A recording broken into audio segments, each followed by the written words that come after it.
Hello, and welcome back to the Ask the Color Expert podcast. Today's special guest is Natalie Verrasso. She is a salon owner of Retreat Hair in Australia. She is the author of the book Love Your Hair that she wrote for consumers about salon life, which I love. And she specializes in gray hair transitions and consultations. So we are going to have a great chat about those things. Welcome, Natalie. Thanks for being here. Thank you so much for having me. I really am excited to be here. I'm so excited. And it took us forever to get together because we are so far apart that it's tomorrow where you are. Yeah, I know. How crazy is that? I'm in your future. Exactly. You are in my future. I feel like I'm in a movie. It's so crazy, but it's so amazing. The biggest gift that COVID has given us is that everyone's so comfortable on Zoom now. You know, when I first started doing online education, when I would want to have somebody, come in as a guest artist, they were like, what is this link? Where do I go? What do I do?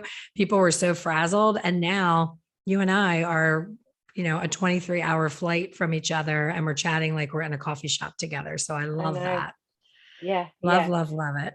So tell me about your salon. I'm sure people here in the US I do have listeners from Australia and other parts of the world, but for the US person listening, I'm sure they would be curious if there's anything uniquely different to an Australian salon. I know, unfortunately, you were hit with a really long lockdown, even more than we were. So that's the first difference. But as far as your daily salon life, can you think of anything that would be unique to Australia that we wouldn't do?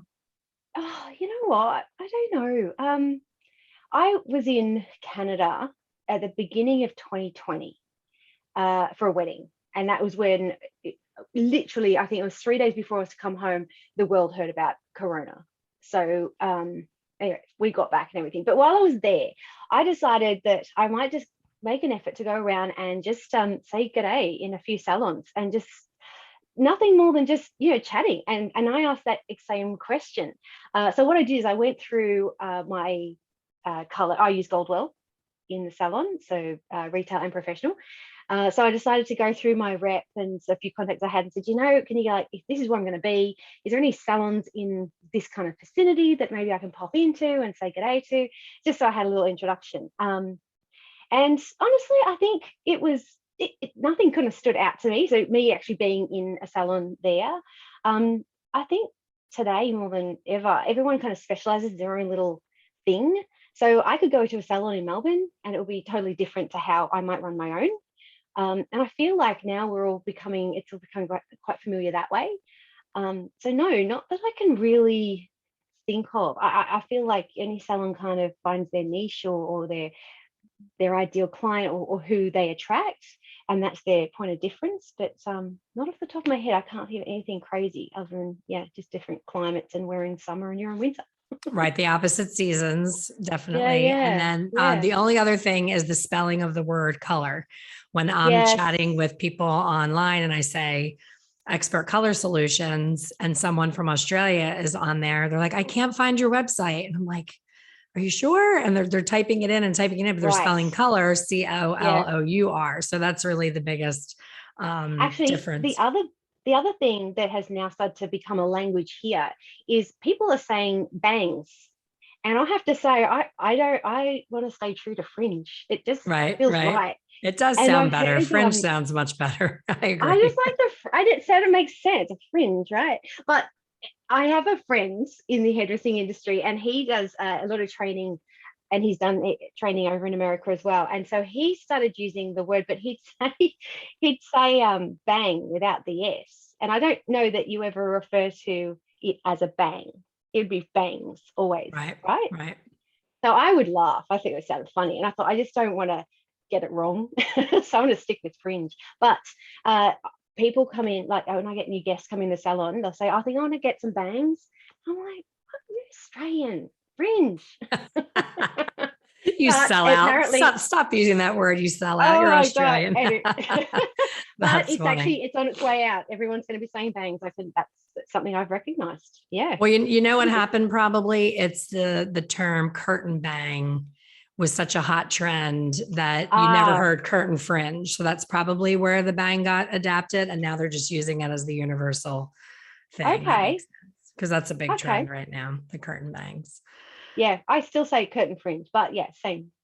I Yeah. love that when you Anyway. were in Canada, you introduced yourself to salons because I do that all the time. Yeah. And sometimes people are like, look at you kind of like, why are you here? Like they're just Yes, they uncomfortable did. about it. You were smart enough to have a little heads up from your distributor. I don't do, I just walk in and, Yeah. hey, how are you? I'm a hairdresser. Da, da, da. They're kind of like, whoa, whoa, whoa, whoa. Who are you? Or I'm always peeking in, I'll be in Italy Yeah. and I'll be walking by shops and I'm like this. And they're probably like, who is that crazy lady? But we love what we do. And the people that are in our industry, we're so like-minded and we have Yeah. kind of the same interests that you want to connect with people, no matter where you are, that are in the industry. So you mentioned that you specialize in silver transitions and gray Mm, transitions. That is, I mean, I'm sure you're familiar with I Is am. it, Already I said, yeah, yeah, why yeah. am I blanking on his last name? I want to say Martin. Jack Martin. I wanted to say Jack Howard. Jack Howard's also a colorist. So Jack Martin started, doing these transformations and he went viral and he's all over the place, but he's not really approachable from the hairstylist, like when people reach out I'm to so him. glad you said that because I Yeah, reached out. I Yeah. reached out to him to be on the podcast, totally ignored me. Reached out to him for Oh, something I else, feel totally bad. ignored Yeah. me. And I was like, for me, no matter how busy I am, no matter how much I have going on, I would never ignore anyone at any Mm. time. I would at the minimum, I would have an automatic reply saying, my inbox is getting inundated. I have a lot going on. Thank you for reaching out. Like just acknowledge that you got the message. So when you look on the forums now, I'm on so many hair forums on Facebook. Every single day, there's a question. You have the client with the 3 inches of white and then 72 inches of dark level 4 brown hair. And they say, how can I make this client gray and silver? Like it's like, boom, genie in a bottle, Mm. done. And Mm. every single person that answers doesn't give advice. They say, follow Jack, follow Jack, follow Oh, Jack. So they keep really? sending, yeah, they still keep sending people to him, but Right. he's not really giving his full Right. answer. So how did you make that your specialty and how did you get so good at it? Because there's not a whole lot of information out there on those transitions and it is so Yeah. popular. Well, I actually, if I'm really honest, I do a lot of freehand cutting. So it doesn't have to be curly hair, anyone's hair, really fine, really thick, really frizzy, really straight. It doesn't matter. I cut with the movement of the hair. I just believe everyone has that, whether it's a pull from the crown because of how it spirals, or there's always a bit of a bend or a kink generally, even in straight hair. So I just approach a haircut wanting to give it well, with the goal that if I can create a wash and wear hairstyle, who doesn't want that? So if I can do all the work within the design of the haircut, then it means there's very little effort in styling for my guest when she has to do her hair every day. And that's a win-win for everyone. And then she looks amazing, and she looks amazing even when I didn't do her hair. So I basically took that same way I think about creating a hairstyle, and I started to look at it for the color transition. And basically, you are looking at the hair. You're looking at the natural color placement, and you are following that. I mean, there's the secret right there. So then, once you can see that, you are then basically then looking at it with the pre-existing color now becomes your color correction, if you like. So you have to know all the things you do know and apply it about color, which is how healthy is the hair? Because when you're going to go through a color correction, if there is anything like lifting that has to be done, you need to know the hair is strong enough to take it. And look, honestly, everything, whether it's my haircuts or my colors, the root of that is all about the consultation, which is something else we can talk about later. That I don't believe you can do a great haircut or a great color, my belief, without getting that consultation dead on. So with the transitioning, you're looking at whether you've got so you've got to look at the natural color, and you've got to look at the pre-existing color, and we've got to now kind of mesh these two together. Now, I don't know, I have reached out to Jack myself and asked some questions, and I do try to look at everything that's going on in the background when he posts things, just even to try and get a reflection in his mirror of what's happening, just just how many things are coming together for what he's doing, because it's so hard to see. So I don't know, I can't say for sure exactly what his approach is. I as a hairstylist, like you said, we're all same like-minded and intrigued and interested in each other's craft and skills. But I started doing it because I had guests coming in that I could feel, you can feel the energy from the person you're working with. And it was just like this, I'm back again, another 2 hours in the salon to get this regrowth done that I had only done 2 or 3 weeks ago. And now this enjoyment of coming to the salon was gone. And I didn't like working with that energy either. And so, and I don't know if it was just, I think it was a pivotal moment too, that I just felt, to a degree, I did let the guests lead the way with what she was going to have done that day. Whereas the hairdresser, and this all started, I should say, time frame, 7 years ago. I started working in and developing a way of transitioning women to their natural color. So it's been quite a long time. It hasn't just happened now. But where I started and where I'm today, now I can actually articulate how I do that, and actually have a plan and a goal, and it's a lot quicker and shorter. Where I started, it was a longer process, but eventually I got where I needed to get to, and I'm still fine-tuning it. I'm throwing a whole lot of stuff at you right now. I love it. I love it. Keep it coming. So you interrupt whenever you want. So No, I'm thinking of the first person I actually transitioned, and she's never looked back. Actually, if I throw a question at you and you just pick my brain with what you want to know, but I have there's a few things that get asked of me. People who are intrigued about possibly going that way with their own hair. And one of the most common question at the moment is, how many women go through this transition with you, Nat, and then decide, no, this is not for me, and don't like it? And if I'm honest, I have to say none. But I've created what I call as a 3-step kickstart to the transition, and it has a lot to do with the emotional journey for women to transition to that. Everything that white hair still stands for in our minds, what it represents, and then kind of breaking that train of thought and old-fashioned kind of beliefs. But also, these women are a lot of them are in their 50s plus, and still trying to be this woman who's not old by any means, but still feel trendy and still feel really well put together and stylish. But there's still that clouded thought of but I'm letting my hair go now because I'm going white. And I kind of help them, and I mentor them through that process as well, because it is a big part of a successful transition. So again, I'm going to jump everywhere because I've got things flashing in my brain, because I'm going back to Jack, right? And I think, when some of his people come in, they have, he does it in one go, right? You're straight to white.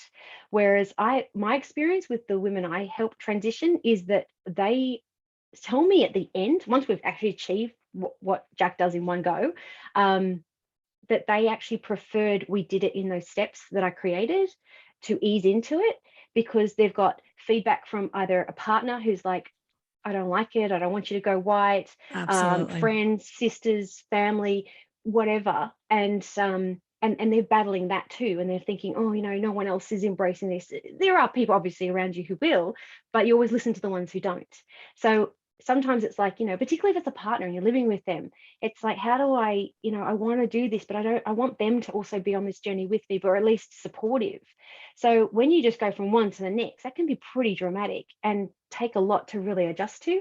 I suppose my approach is a lot more gentle, a lot more feminine, because I kind of, working with their emotion at the same time. So so there's a lot of things I kind of packaged up, and so the feedback has been that they really liked that progression, that it was really gentle. Most people didn't know at the beginning, and it just naturally went that way, but the whole time they felt like they were running a really great color, they looked good, and they were able to show up to events or family dues and feel really confident. So that's always something I look at being able to send them out each appointment. The other thing Jack does, because I have broken this part down, most of them, not all, but a lot of them, they have a really decent regrowth when he starts. And from my experience with how I've designed it, you are so quiet and letting me do so much talking here. I hope I'm not boring you.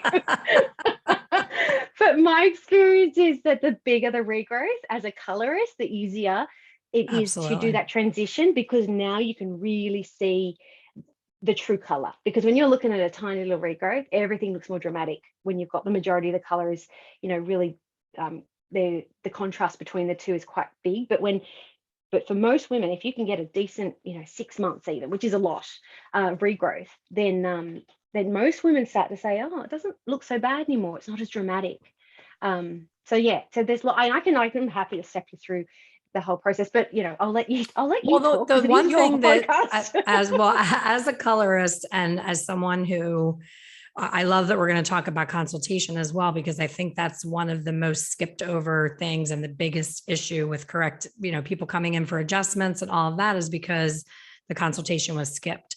But when a client only has that, inch or inch and a half of gray, and they start having the conversation, I'm thinking about letting my gray come in. What do you think? And they'll turn around and look at me, and I'm looking at them and I'm like, I don't know, because I don't know what your gray is going to look like. You know what I mean? Some of them are salt and pepper. Some of them are pure white. Some of them have a weird in between shade to it. And I'm so used to matching warm and cool skin tone to hair color when gray and white has no color.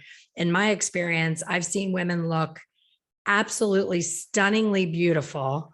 And then I've seen women look like, if they don't pile on 6 inches of foundation and lipstick, they've completely disappeared. So how do you guide them as far as that goes? Like, have you had women where you're like, this is not for you, this gray is just washing you out? Or have you found a way to come up with a shade of gray that works with anyone's skin tone?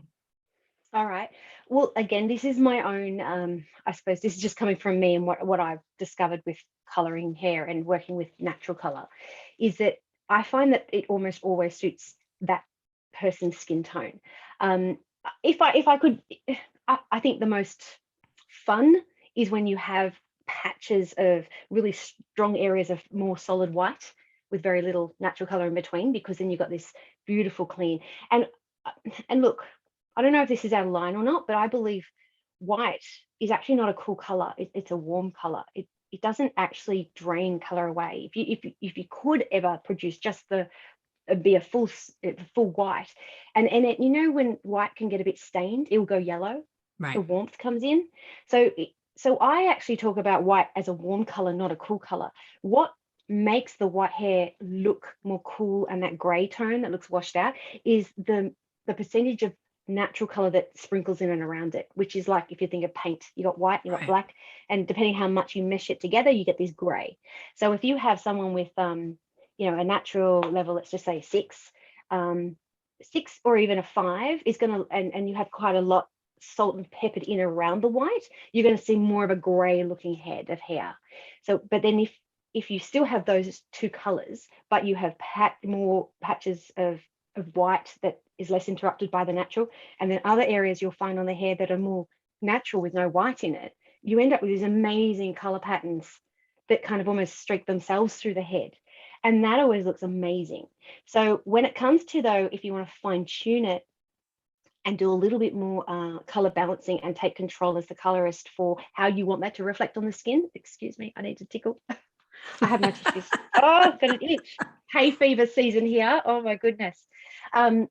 Then with toners. So I mean, I'm a big fan of adding pink in my toners, and I find that any shade of pink, when you're working with natural colors, just gives the most beautiful soft filter, and it works on yellow skin types, pink skin types. It almost seems to break all rules of having to really work it out. It just works. I don't love that. That's a great tip. Yeah, I've just had so much luck with always adding some element of pink to the toner, even if it's a really, really silver cool toner I'm mixing up, I still put a scrape of pink in there. Now, when you say pink and you use Goldwell, what's an example? Because that's what people are going to write to me and say, what is the pink she's talking about? Is it a vivid? Is it semi? Is it demi? I order so much of the demi, the colorants, pastel pink. Oh, so they have a pastel pink. Okay. Gorgeous. I use Great it for tip. everything. Yeah, yeah. I Mic wish they drop. had one in We can top end tips. it here. It's a mic drop moment. Yeah, boom. I love that tip. That's awesome. So yeah, we're out of here. But you did bring up a good point when you said that the white hair can tend to yellow and all of that, because I think that the biggest mistake that I see in these transitions is when people are foiling to get rid of the colored hair and they're foiling up to the scalp. So they're bleaching the gray hair along with the brown hair that they're trying to get rid of, and they're turning the gray into that weird yellow that comes out when you bleach gray hair. So I Okay. always will type in my 2 cents, and I'll say leave the gray alone. Like when the gray is natural, leave it alone and start where the artificial color begins. So that I've done both. So over my kind of perfecting how it's worked, the biggest goal for me is, and then we'll talk about consultations later, but it's basically that, let's just take the person who's going, I want to be my natural color. So we want to get away from color. So if they've come in and they've got, well, because of COVID and lockdown, I've seen like really nice 6-month regrowths to work with. You think, well, that's 6 months of growth there. You don't want to take them backwards. So you're spot on. You don't want to start creating all those yellow tones now that it's all nice and clean. And you should have a really easy way of seeing the map of their own color patterns there to follow. So, but I have found that sometimes to get that blend really working in on the natural hair, there are some areas that do call for just bringing the color up into the natural a little bit, because I mean, again, depending on the head of hair you're working on, it is really a big job to stop at that line without that becoming still a line, because Right. it's, so we're working with color at one point and then you've got natural at the other, and you have to just cross that line just a little bit. But the real discipline is that you, like you said, don't go and lighten where it's dark. Only darken in those areas. So the easiest transition is when you do have areas that you can follow that are really quite dark and then there's really quite light. Well, then the dark ones, you keep them dark. You don't lighten them. You follow the natural color pattern. I'm looking to put something together that is a bit of a visual for hairdressers to be able to have a little bit of a template to use for this kind of thing. But I did start it and then I stopped it because I thought, you know what, you can't do this without the consultation, because you could go in all this way and do a great result. But if your guest wasn't on board or wasn't thinking they wanted to actually go that way, some people say they want to transition, but they don't really know what that transition is going to be for them. So yeah, that's what you nut out in the consultation, and then you can avoid having to do actually as much work as you think you have to. And they walk out absolutely happy, and it actually wasn't a big job at all. So there's many different ways to approach it. Some of them I do with haircut only. I can mesh new color into old. If it's 6 months to a year worth of regrowth, I can almost do that with just a haircut alone, and you wouldn't even see the line. And then for others, it's as if they've had a lot of lightening in their hair before, you can almost transition it with a toner. Just changing your toners to silver it up a little bit more, just depending. And there might be a little bit of foiling that might be involved, but most of it might be toning. I've got examples of that on my Instagram where I've done where it looks like almost like a bit of a Jack Martin before and after, but it was actually purely a toner. That was it. Well, it's definitely with how long you were all locked down and not able to work. It sounds like you started this before that, though. I'm sure this I did. makes your Yeah. transitions easier, but you were ahead of it before that Yeah. even happened. I started 7 years ago Wow. at wanting to start helping. So this is where we started the conversation, where I started offering the idea, what if we started working in your natural color and we make this part of your new color? So not necessarily the goal being, way back then, it wasn't like, let's be all natural, but where you're the whitest, let's make that your color. And where you've got more dark, let's work with that. So we're still kind of, but we're just going to change it up a little bit. And I started following the color pattern. But most people, women will go white through the top somewhere. around the face. The last place you'll get the white for everyone is right in the back. So generally lightening up. I mean, another great technique that I think even you're using there is the face framing, where you lighten around the face. So you could literally start a color transition from that point and just go, well, let's start with some face framing and just lighten that up, and only lighten where the hair is the whitest and leave everything else alone. It's really What inspired you to go that route? Where did that come from 7 years ago that you started having those conversations? wanting my guests to get longer than 2 to 3 weeks out of their color. I wanted that for them. I wanted them to enjoy their visit into the salon, and not have to feel that frustration. But also, as I'm getting older, so I've been almost hairdressing 30 years, and I've always maintained, I didn't understand why way back when I was 16, but I've always had like a 50 plus age group who've been attracted to my style of hairdressing. So I suppose because I've from almost most of my career have been managing and looking after women of that age, I started specializing in what women of that age are looking for and needing. And then and what I discovered was that no one was looking after these women. It was all the younger, and and they were getting frustrated. So I saw this, whole amazing age group of women that were just desperate for some guidance. And I just, oh my God, I've loved it. It's just been great. And all I've done is just fine tune that more and more and more. The latest blog I just wrote was about how I believe the transition of where women are going with embracing the natural color has become so admired by younger age groups, that there's been this total shift of they want what they've got, not the other way around. And I love that. Absolutely love that. I also take photos of all my guests. So tad bit of a control freak here. And I remember years ago, I used to ask people, when they, love their haircut and all looking great, go home, take some photos of it, create a photo album. So every time we do something different, you got photos. They come in, and also to save time so they don't have to look forever while I'm waiting. Anyway, and everyone would do these amazing, car photos in the car, windscreen, all I see is their face. I'm not seeing any hair. So I was like, right, I'm doing it myself. So I just incorporated their photos as part of their profile. And I have an album for every single guest. And so for the ones that I have been doing now for some time, since I started doing their photos, this was an amazing moment for me, where I've had more than 3 women do this, where they've said, okay, so can you open up my album? I already have it ready for them anyway. And they scroll back all the photos of hairstyles they've had and choose one of their own. And that to me is so empowering. I just got the chills. I have a iPad lookbook that's, categorized short, medium, long, brunettes, blondes, redheads, but not the client themselves. I love that. Yeah, absolutely. Yeah. This is going to be my favorite podcast ever, I think. Oh, let's do more. But what you did is you found a need and you filled it. I tell my kids all the time, they're both, they went to school for entrepreneurship, and they're like, what, where do you even begin? I'm like, you find something that's not being done and you become the answer to the issue that people are having. So you saw that everybody was paying attention to the younger client, and not, it's always been a thing in our industry that the woman in her, late 40s to late 60s pays your bills. You know what I mean? They're the people who come all the time and are so loyal, and they pretty much have to come.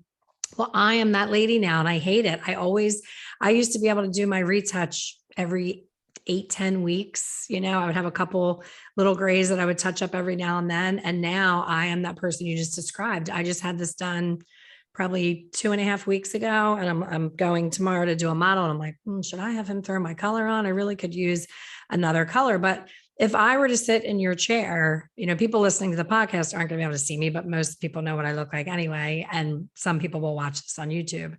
But I have tried to transition to do just foils and kind of let the gray play along with the blonde. And maybe it's me more than anybody looking at me, but when I'm washing my face at night and I see that, big bunch of gray in the part area, it's me that can't get past it. So is there a way because I'm pushing, believe it or not, I use Redken Shades EQ as my gray coverage. So I'm pushing Shades EQ to its absolute limit in gray coverage. I'm trying desperately not to get into permanent color. So I don't want to go there, but I definitely don't want to touch up as much as I am. Yeah. Well, look, yes, I could. I get excited for any kind of transition. Okay, so now I have to get on a 23-hour flight to Yes, have you do. And we're going to give Jack Martin a run for his money. No. Honestly, I don't. I love his work. I follow him. I get excited when I see what he's doing, and it's only just out of interest too. But I also stay true to what I know I do well, and that's okay. And I'm definitely pleasing the women, the market of women who are liking what I do and how I do it, and we all have our difference. So it's all good. But yes, okay. But so back to you. I would sit you down. We would have a chat. I would ask you about. So you kind of already answered that. You look at it and you see it, and I ask you, well, how quickly do you see it? Where are you really honing in on? What is it about seeing that you really don't like? I go deep, and so I really work it out. I have the talk first, and then I will start looking through your hair. But if you were to come in and let's say you had that 2 or 3 week regrowth, I would possibly say I need a minimum. I'm almost extending my minimum. My minimum was 4 weeks of regrowth, but I really need it to be about 6. So I can truly see your percentage of white and where it's mostly coming through. And then I can also see what color of your hair is around it, so that I can then suggest to you some options that we could work with for color. So you just said you're trying to avoid permanent color. So that's, that's a big thing to be listening to. And how are we going to work in your white hair so it actually becomes part of your color?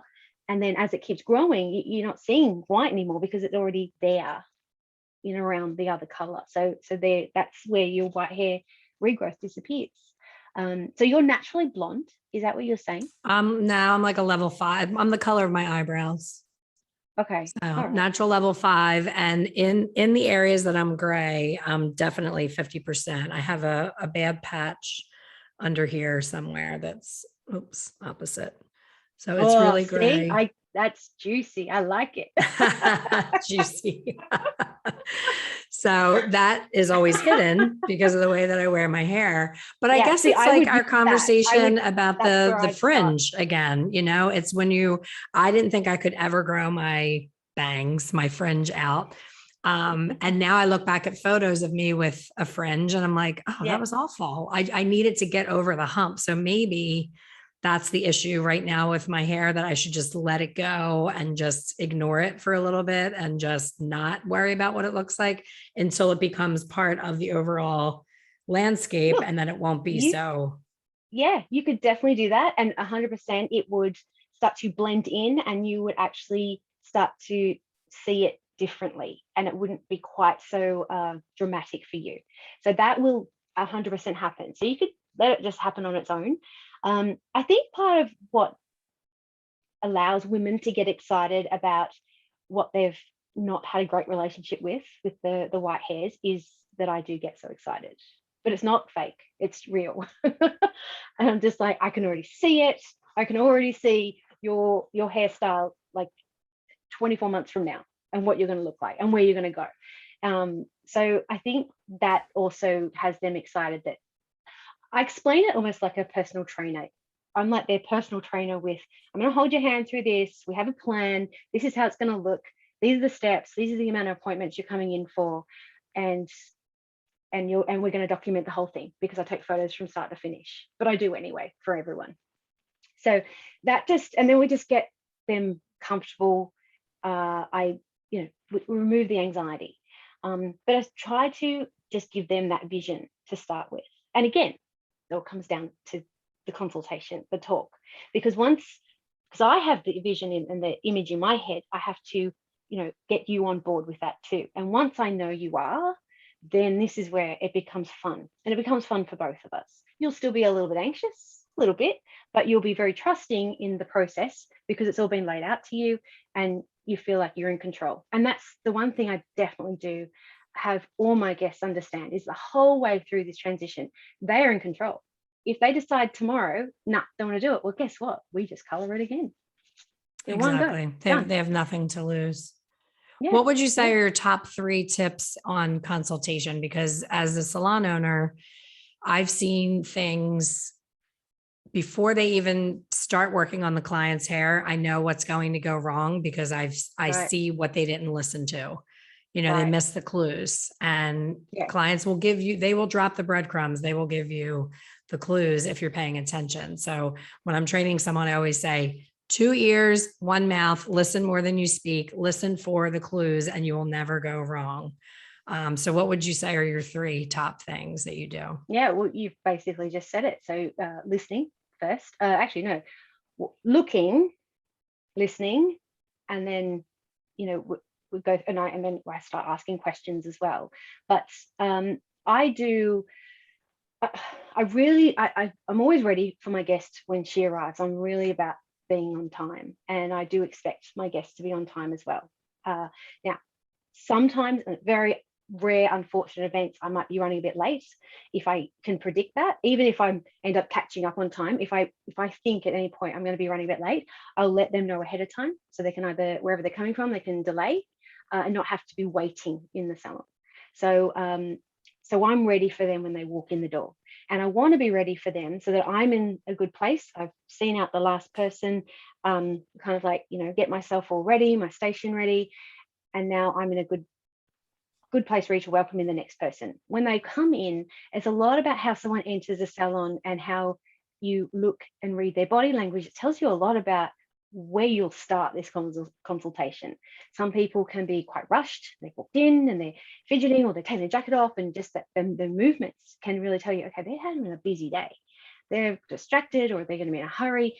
We need a mental note. We need to discuss if they've got the time they need for this appointment they've just booked in for, or are they going to put the pressure on me halfway through to say, how much longer will this be? This is a big one at the moment.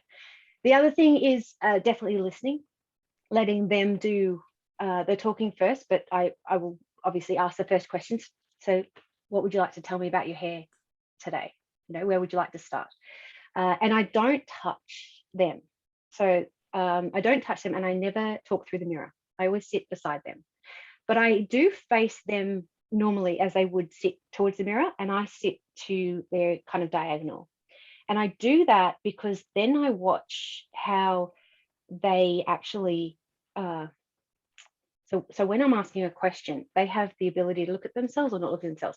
Generally, if I'm a bit kind of black and white about it, you'll find your 50 plus won't look at the mirror, they'll look at me. So they look away. If they're 20-year-olds, they'll be looking right at themselves. That's so interesting and so true. I say that with love. It's just an interesting observation. So it's a lot of like looking and, A lot of touching. They're I'm always over touching. here. I was touching, yeah.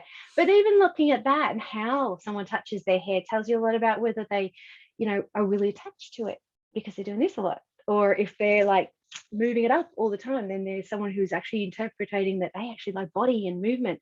So when it comes to that finishing, you don't want to be having that really slick and straight, because this person was. So it's all about watching the body language. You can take a lot away from that. And not speaking too soon is a really great one, because that gets someone's attention when you don't speak. And you allow a bit of silence sometimes just to watch. And the last thing I'll do is touch their hair, but I always ask for permission. Is it okay if I touch your hair now? And they said, yeah, of course. I had one woman who, a new guest, and I went through all those things, but she was very uncomfortable with this, because most people will say to me, I've never had a consultation like that before. And that's become a very common thing for me to hear. But she was literally like, are you going to touch my hair? Are you going to touch my hair? For anyone who can't see me, I'm putting my head to the side. So I'm showing my head, and just that person, you're going to touch it? And I'm like, I will. Later, I'll touch it soon. And that just like, she didn't know where to go with it. I said, I think we just need to take your time. It's all good. But she was so on edge and so racy that, and like we were chatting just before, when you were saying how you feed off each other's energy, or you feel that energy, and that can really upset. When you're as a stylist, you're going to touch someone, you do feel what they're feeling. And so when I begin, I don't want to start on someone who's not, one, paying attention with where we're going. I don't like this, I'll do what you think. I'll like it. That's a trap. I'll tell you that right now. Yes. Never trust that one. But yeah, just getting them settled and, in the moment, what are we going to do? Let's work together on this. And I find that, I always end up with great results from that. That was a really long answer to the 3 top things. That's okay. It's all good. I just heard a statistic, and I'm trying to remember the source, but it doesn't really matter. So they interviewed salon clients and said, do you get a consultation on every visit? And 20% said yes. And then they interviewed the same amount of hairstylists and said, do you give a proper consultation? And 80% said yes. So there's a big disconnect over what a stylist thinks is a consultation. So I am in your camp. I am 100%. I will spend much more time in a consultation than starting the service, because I know if someone's super fidgety and nervous and not trusting within 10 minutes into the consultation, she still doesn't trust me, it's not going to go well, and it's not a good fit. So I've turned people away versus rushed through the consultation to be like, lady, shut up. Let's just get your color started. Because I know, every other sentence is, well, my last person and the person before that and the one before that, and nobody can ever get it right. All those little breadcrumbs that they're sprinkling, like, I am crazy, I am unhappy because I don't know what I want. And it's not that I never take on a crazy. I've prided myself on nailing it for a crazy once in a while. But it like you said, it's our energy that we sacrifice. If we touch them right away, if we go right in and start grabbing at their hair, we're taking on their nervous energy, and then it gets us all frazzled for the rest of the day. So I think, you said that you've been doing this over 30 years and I've been doing it 35 years. And it breaks my heart that for you and I, we can talk about this and we can agree on all of those things because they came with experience. And I know where you are, the schooling is much different.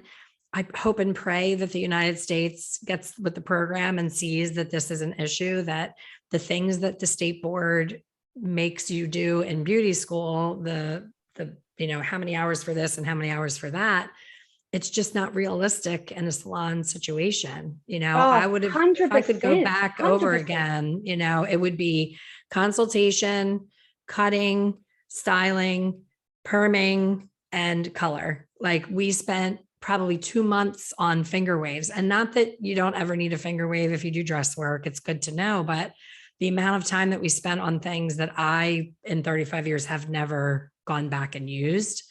And I know the time's limited. So if the excuse here is always, we only have so many hours to do what we need to do, and it's not our fault. And I get that. So raise the amount of hours that are needed, make the requirement different, because all of these, I shouldn't say kids, because people join beauty school at all different ages, but people come out so unprepared for life behind the chair. And then so many of them leave the industry because they can't make enough money in those first 3 years, where if they were doing it in an apprenticeship and learning on the job, I think they would get a much different experience and be more best prepared to be behind the chair. Oh, I 100% agree with you. 100%. They teach you how to do the trade, the skill, the actual doing the hair, but no one talks about how to consult. And this is part of the reason not part of the reason, but in my book, I would almost say that what it is all about is actually bridging the gap that's missing within the consultation between the guest and the stylist. And this is only been done to actually support both ends.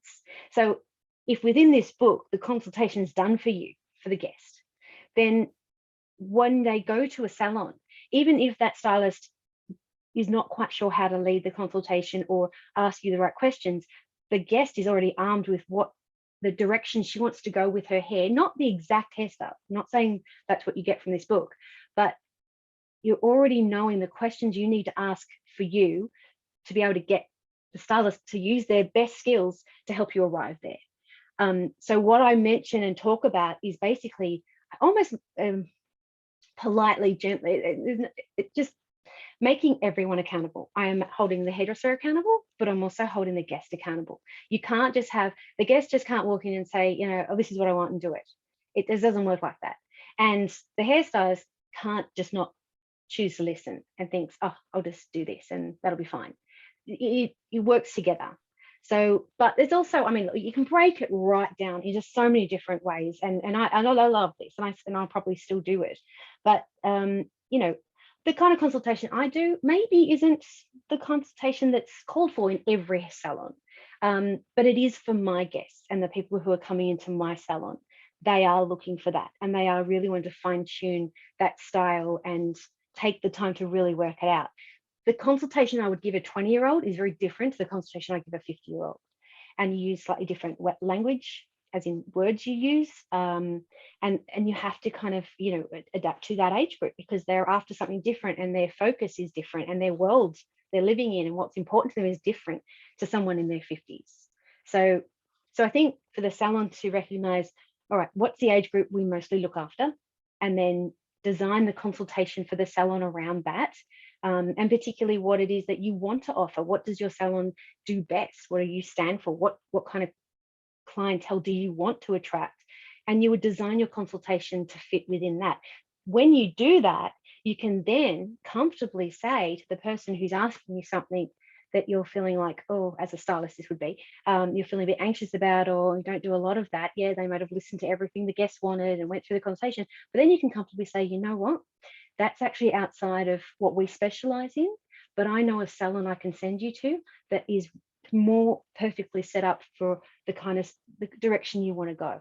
And then you can walk them out. And then that is a very powerful part of consultation that allows you not to end up getting all sticky and having a horrible thing happen there, and then bad word of mouth because that person didn't what they want. It just didn't align with that salon. But you can cater that into the consultation, which empowers your stylists to have an out and feel in control and not nervy when they're talking to people. Because I think today more than ever, the younger generation are so nervous, so anxious, so non-confrontational, because they've lived, and I say this with love, on the other side of a screen for most of their life.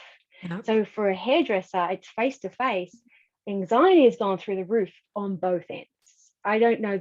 I didn't realize this until a couple of years ago when I was doing, because I still go to classes myself. I still do workshops. It's really important.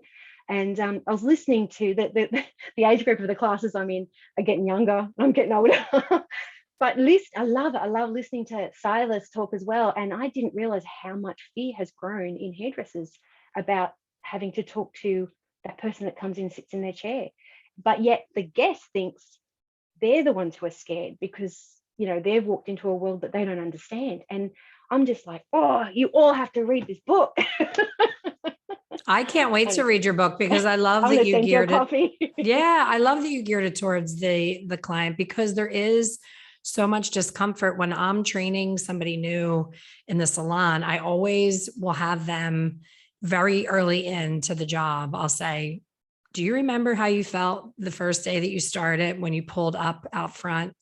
You were nervous about where to park. Maybe you had to parallel park for the first time. You know, you live in the suburbs and you have a driveway or a garage or whatever, and you had to parallel park and you weren't sure, you know, where to put your purse when you came in because you don't have a locker or a station because you're an assistant, and you weren't sure where the restroom was. Like all of those things that are anxiety triggers for you when you first came here. Remember, that's what your guest has when they're new here. And we forget that our salon that we work in becomes our home. We're so comfortable there that we forget that when someone's new, it's like having a stranger in your home. You know, it's such a dual thing because the client's feeling completely different than the stylist.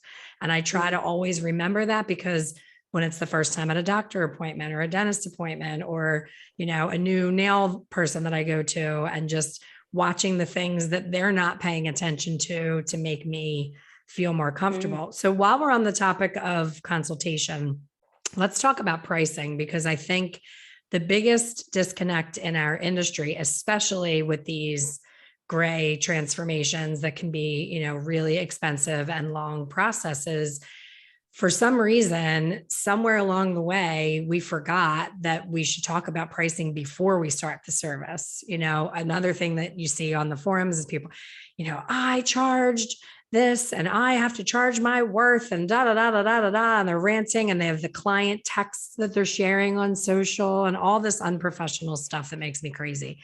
And all the hairdressers jump in. And of course, they take the hairstylist side. And I'm thinking, would you go to a restaurant that there were no prices on the menu and just order whatever you wanted? There's no other industry that the price is a surprise at the end. Why shouldn't your client know what she's going to be paying before she has the service, or at least have some sort of idea? So I think for me, that was the hardest thing with new hires, was getting them talk about discomfort. They're, 30 to 40 years younger than the woman in their chair. They're already uncomfortable having the consultation. And then it's like, and you want me to tell her the price ahead of time? It's like such a fear-based thing. So how do you handle that in your consultations? I actually cover this in my book as well, about the cost. And again, I'm talking to the guest, and I'm talking to them about their order of values, if you like. For some people, and it's not for us to judge what anyone else places, high on their values list. That is completely individual to everybody. But there are lots of people who will shop based on price, and that's fine.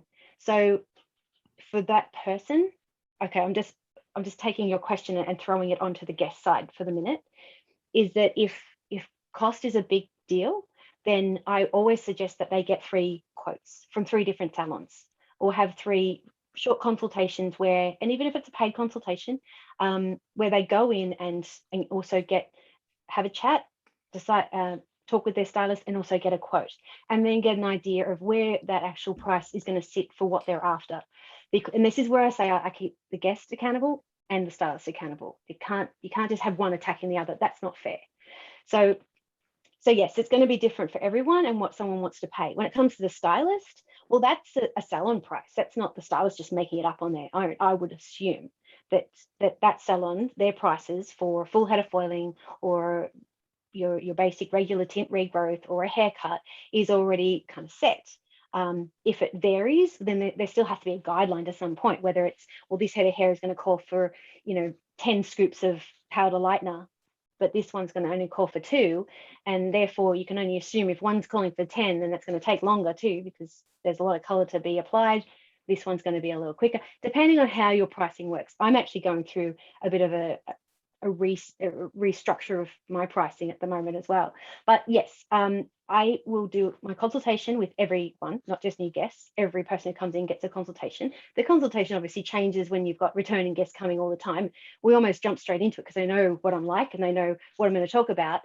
And they're already in the space of, they know what Natalie's going to ask, so they're ready to go. It's amazing when you start training your guests on how to go. They're in the zone real quick. It's awesome.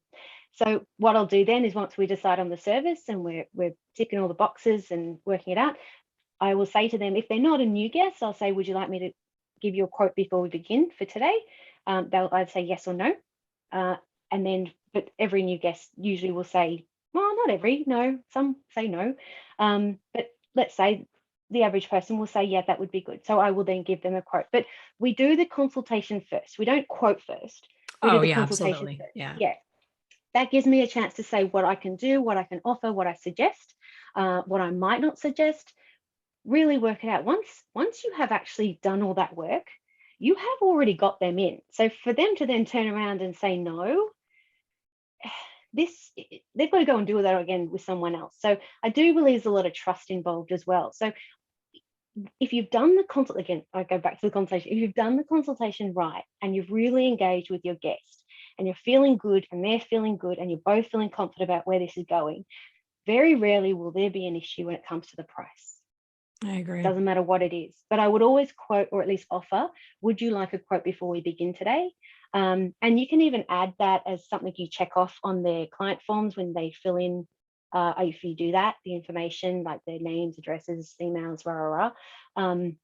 But were you happy? I don't know, it could be anything like, you you were offered a quote today. Are you happy to go ahead? And they tick that box and sign it off. And then, everyone's on the same page. There's nothing to then call out. I'm doing more and more of that too, where there's more of a contract at the end of everything, just so that we're all on the same page and no one can throw something back. But it also means that not just the guest is accountable, but I have to stay true to my word as well. Does that answer your question? I could talk forever about hair. Absolutely. Yeah, that's awesome. And something that popped into my head when you were talking about consultation is the first thing that people will say when they're listening to this episode is, oh, I love the idea of the client having their own album and the photos and everything, but that you also hear people using the excuse of they don't take pictures of their clients because they're so busy and they run behind. So what is your timing like? How do you schedule your clients? Do you work with an assistant? Do you work alone? How do you fit in this beautiful, amazing consultation, a wonderful process, a photo, all of the things? When it all kind of started, I was nervous taking someone's photo because you feel like you're invading their space in a whole nother way, even though I'm behind a camera instead of talking to them face to face. It's, anyway, I did have to work through that. And even I had to start working out how am I going to do. So I don't do the photos outside in the natural light and the pose. I don't do all that. The goal and the reason, the intention behind this photo is for my guest first and foremost. If at the end of my day, after everyone I saw that day, I'm like, oh my gosh, this is like a great before and after. I generally don't post photos of their faces unless, and if I really am in love with something that I think, oh, I've got to share this with the world, I always send them what I want to post and get their permission via text. Is this okay if I post this of you?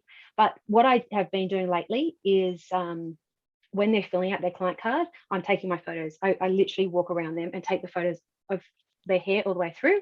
I'll tell them I'm doing it, and I might part a section if it's a color transition. I want to see the roots at the back, underneath, here, there, and they're filling out a card. So they're doing something I've got to wait for anyway. There's your first photos. At the end, when I finish the blow dry, I've got my camera ready to go. I just use my phone. And I just take a few from the same. I've got a light that I just leave in the salon if I need to use it. And it takes no more than probably a minute and a half, 2 minutes just to go around and get those photos on those angles that, I'm not looking for the perfect model shot. I'm just wanting to make sure I capture the hair and what we're after.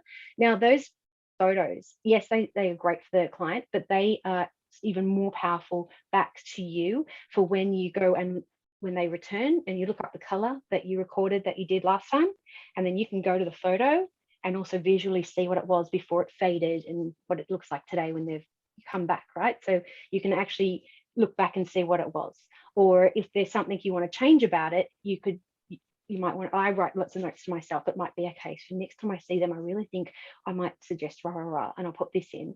And then I'll, thank God for my own notes, because when they come back, I'll forget that I make that note. I'll read it and I'll go, wow, I really agree with myself there.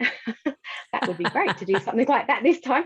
But then I'll look at the photo and go, okay, I know where I was thinking. I know where I was at. So it just basically, I come straight back. See, they'll always remember your last conversation because it was just you to them. One hairdresser. You have 20 other people you've had the same conversation with. Yeah.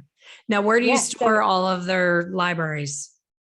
In the iPad, the salon iPad. Okay.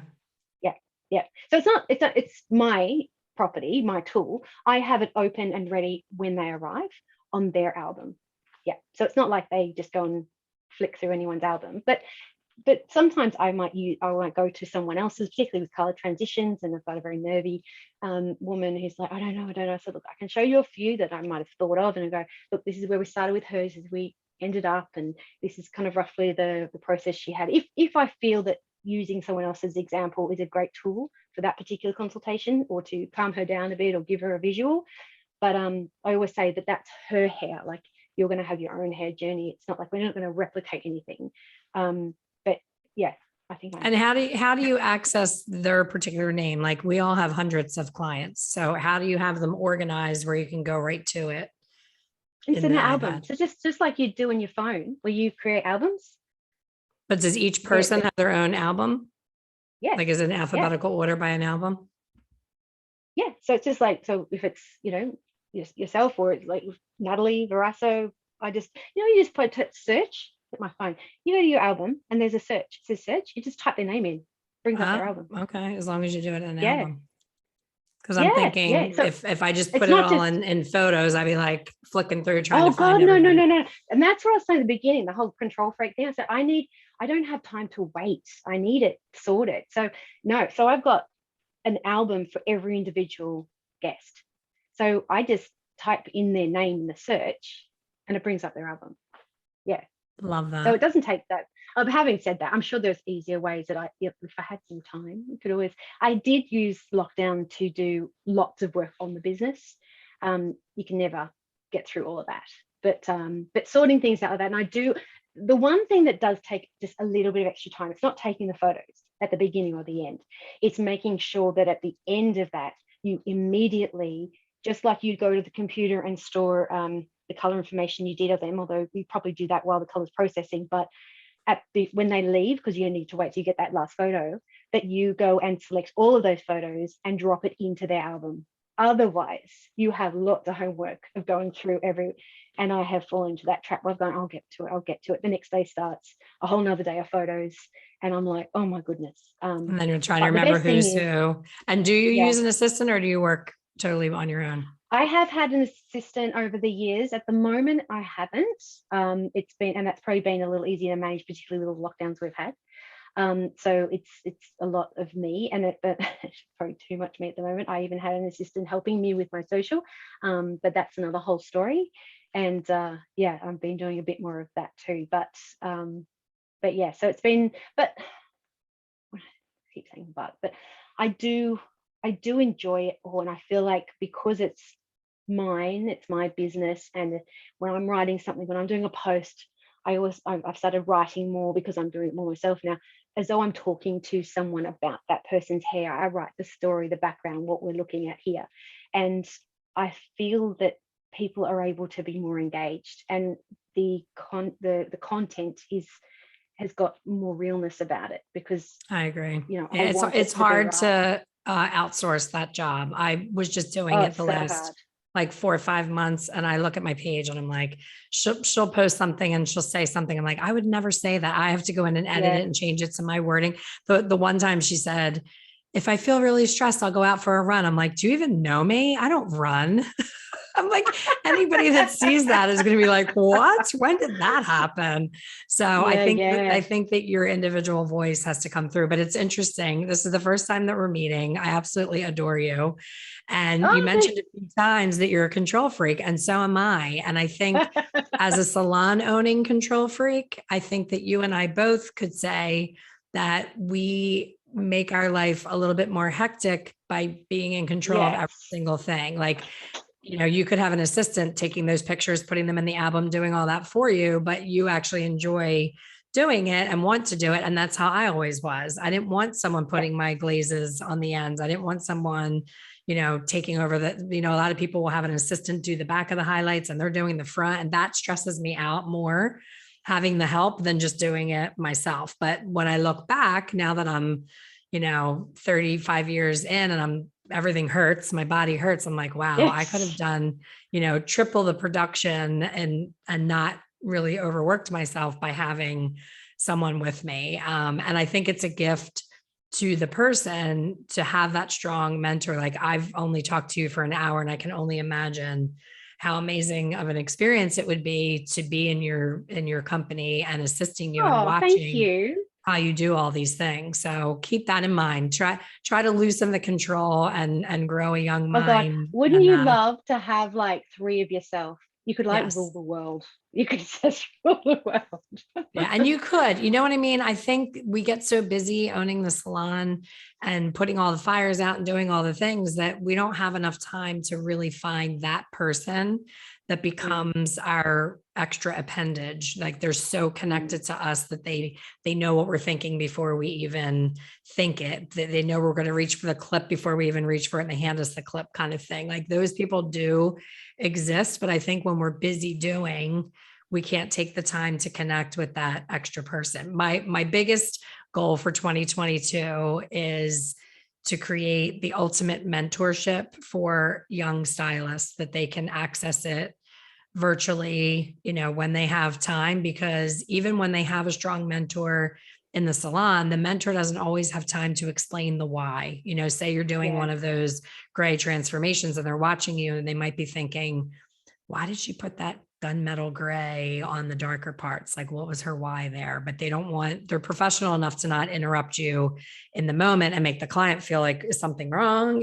We've all had those moments where they ask so many questions. The client's like, what's going on? Why is she asking that? So there has to be a happy medium, but I love your passion. I absolutely adore you. This has been, when I tell you, this really has been one of my absolute favorite episodes. So thank you. Thank you for being here, and tell people again that are listening the name of your book and where they can find it, both hairstylists and consumers. Sure. It's called Love Your Hair. It's behind me there. I love the Discover cover. Your Best Hair. Discover Your Best Hairstyle. I also did Audible. I narrate it.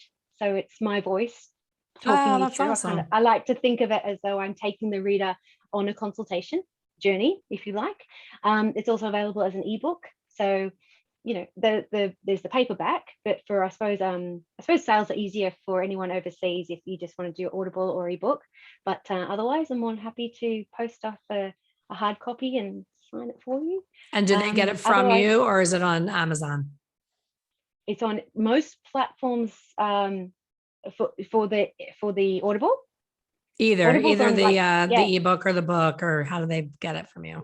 If you just look up, if you go to my website, www.retreathair.com.au, you'll see, I think on the front landing page comes up where you can buy the book anyway. And then the ebook is, what's the company?